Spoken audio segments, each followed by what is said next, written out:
Boss Jules, ako'y magtatanong lang sa'yo. Meron tayo dito sa ating YouTube na yung mga nagtatanong. Kung may dalawang lang, pwede ba Bicol? Pwede po ba sa Oriental Mindoro? Pwede pwede yan. Wala yan. Yun na po ang pinakamalapit namin na tabi dagat. Overnight. May mga parte na sa Mindanao, makakapag-deliver din. Sa Mindanao. Umaga mga Talongs TV, nandito tayo ngayon sa Barangay San Francisco, Lipa, Batangas. Tayo po ay napabisita ulit dito sa bakahan ni Boss EJ.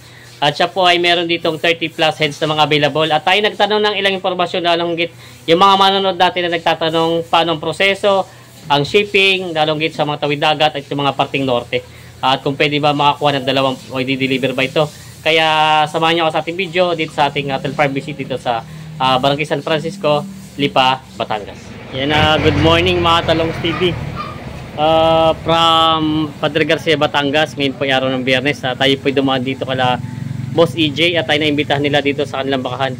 Ayan po, ito pa sumalubong sa atin ngayon itong mga baka nila. Mga available nila, mga Indo Brahma, tinan ito quality. Oh. Ayan. Tapos po ito po yung iba na mga baka nila dito. Marami po silang available na baka ngayon dito. Ang dumating daw nila ay 40 plus heads na mga baka. Ayan po. Ito po, tinan nyo po ito. Ayan, ito yung mga itsura ng mga baka nila dito. Ito po yung mga lahi ng Kalatagan. Ayan o. Tayo'y magtatanong ng mga ilang impormasyon, lalo git yung mga nagtatanong sa atin, may nagpapatanong sa atin, yung mga nag-comment na nakarang galing natin dito, marami nagtanong po nung nung mga nanonood natin. Yan po.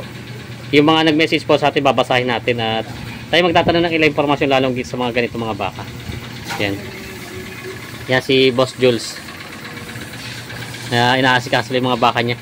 Puntahan mo natin itong mga nililiguan dito. Yan. Magandang umaga, ito si Boss Jules. Yan. Magtatanong lang ako, Boss Jules, ilang heads pong baka nyo available dito? 40 heads up, like it. Like it na 40 ang mga baka nyo. Pwede ba makita yung iba? Nandito yata yung iba. Ito yung iba, ito din natin. Punta natin dito yung iba. Oo, dito punta natin. Yan. Nandito po yung mga baka nila. Marami po silang available ngayon. Ayan, no. Ito po yung isa, mga pinipicturean ni Boss Jules para i-post sa Facebook. Ayan. Ito. Ayan, ito yung mga baka nila dito. Boss Jules, ilang mga months na ito tumanggan to kalalaki kaya? Yeah, mga ganyan 8 months. 8 months. 8 months na siya. Mga 8 months to, ito para sa pag-ising edad siya, ano? Ito yung mga Brahman lang. Brahman, oh. Kita naman, eh. Meron nung sa mga naghahanap. Oo, ito yung Brahman ang dahil lang. Kasi kita nyo naman sa itsura ng katabi niya, eh. Malaki ang tenga ng mga diferensya. Ayan. So meron din pala kayo yung pero nagkakaroon din kayo ng mga Brahman na lahi pala. Meron mo kasi gusto yung Brahman. Pero mas priority niyo yung mga gantong Indo. Oo. Ito pa yung mga baka. Ito ba yung mga ready to breed na? Hindi pa. Hindi pa ito. Nandiyan pala may si Boss. Punta natin si Boss EJ muna. Ayan. Masuso siya ng Ayan. Napaibig po kayo sa Holstein. Binili ko ng 2,000. 2,000 lang po ito sa inyo. Baka mabubuhay. Ayan o. Pero Boss EJ, matatanong ko sa inyo, baka mas malaki paggastos nyo dito sa pagpapadidi nito. Oo nga tutuwala ako. Bumili ako ng gatas, 500 piso na. Ayun nga o. Mas mahal pa magagastos mo dito pagpapasuso ng gantong Holstein o. Parang bagong, talaga siya po hiniwalay lang may pa yun. Ilang araw lang yan, mga 4 araw lang. Meron pang ipit doon sa kung bagay sa pusod. Ayan o. Ayan o. Si Boss EJ. Ito po si Boss EJ. Matagal-tagal natin interview at lagi yung anak si Boss Jules ang nag-aasikaso ng mga baka. Ayan. Ito yung available pa rin po ito. Pwede natin ikutan natin. Ayan. Ito po yung mga baka nila dito. Ito natin. Yan. Ayan o. Ito po. Ang number niya ay 320 32 ang number nito. Ayan po. Kalimitan po ang price naman ganito mga magkano? 7,000. Ito malaki naman siya ang pagkabaka na niya. Pero ito ilang buwan lang po? 10 to 11 months. Talaga malalaki lang ang baka ng Indo, no? Malalaki na talaga mga baka ng Indo. Ayan. Yan, habol pa.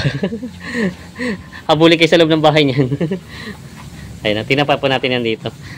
Boss Jules, parang may nabanggit kanina, may pan-deliver kayo ngayon. Yeah, meron na. Meron. Pampanga, Tarlac, Nueva Ecija, Cagayan. Puro norte siya, dire-diretso na yan. Oo. Ay, ito po mga tanong ko muna bago tayo pumunta sa pa-delivery. Ito mga available na ito. Kaya, mga available po. Mga available pa ito. Ito po ay mga price nila, yung mga magkano kalimitan ng price nila. Yung 50K pataas po. 50K pataas ito mga ganito. Sa size.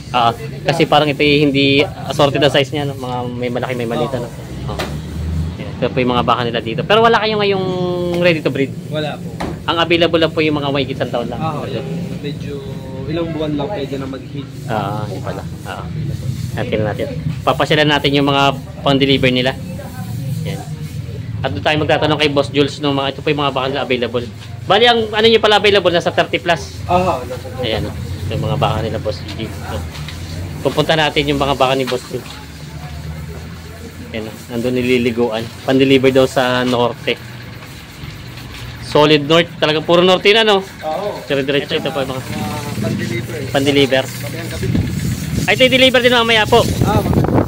Ito i-deliver din mamayang gabi. Ayan, no? Ito naman mga ilang heads siya? 15 heads na baka pa-deliver sa norte. Boss Jules, ako yung magtatanong lang sa'yo. Meron tayo dito sa ating YouTube na yung mga nagtatanong. Ito yung ano, kung Bicol daw ba, may ito tanong ng isang panonood natin. Incarnation ng pangalan. Kung may dalawang lang, pwede ba Bicol? Kahit isa pwede sa Bicol. Pwede naman. Sorsogon. Okay lang. Yung pwede naman. Napagsasabayan naman po yun. Yun po.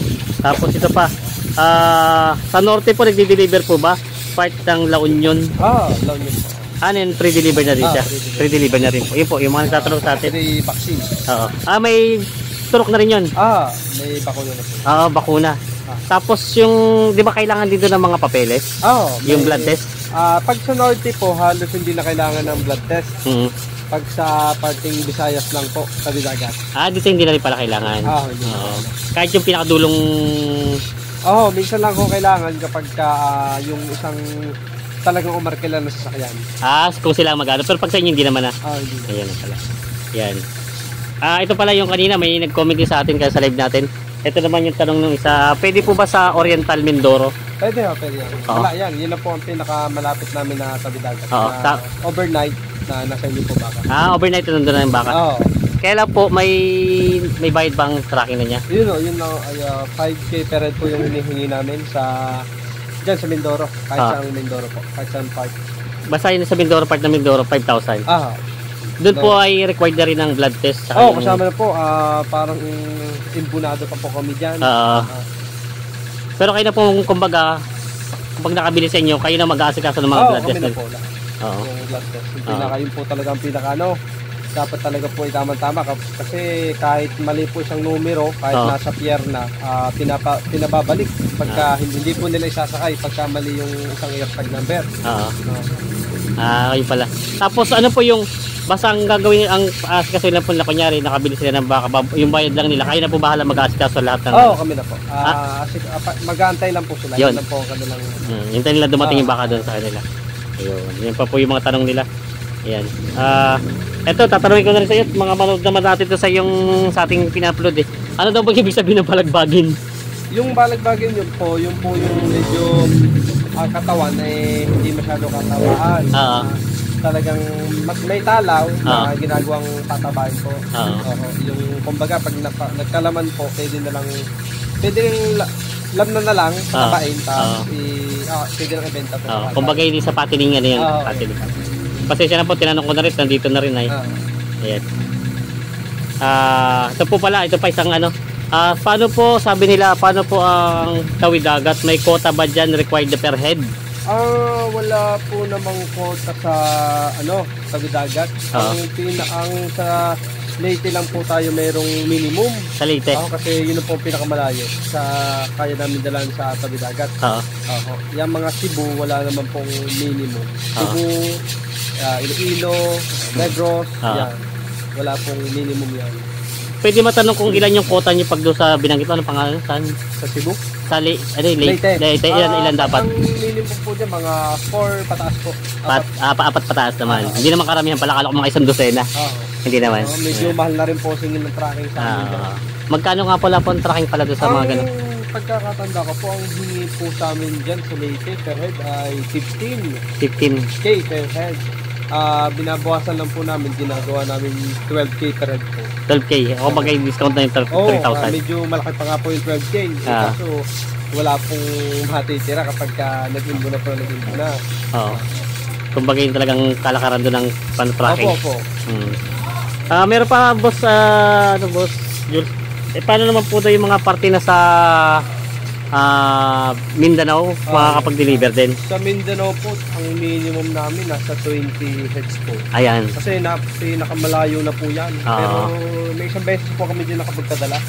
Nung last December. Nasa 30 heads po ata yung napadala namin dyan. Isang congressman po yung bumili. Saan parte sa Mindanao yun? Parang sa ano po yun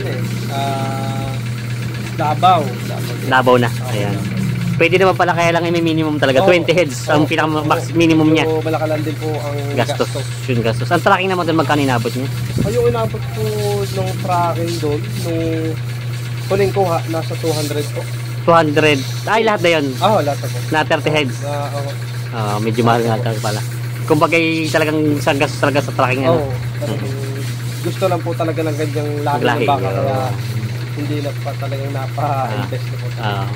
Yun po yung mga nagtanong sa atin ng mga nakarami mag-comment sa atin. Yun po yung mga nasagot ni Boss Jules at binasa natin yung mga comment sa YouTube channel natin. Boss Jules, ito ulit tatanong ko, siyempre may magtatanong yung mga bago pala makakapanood sa atin.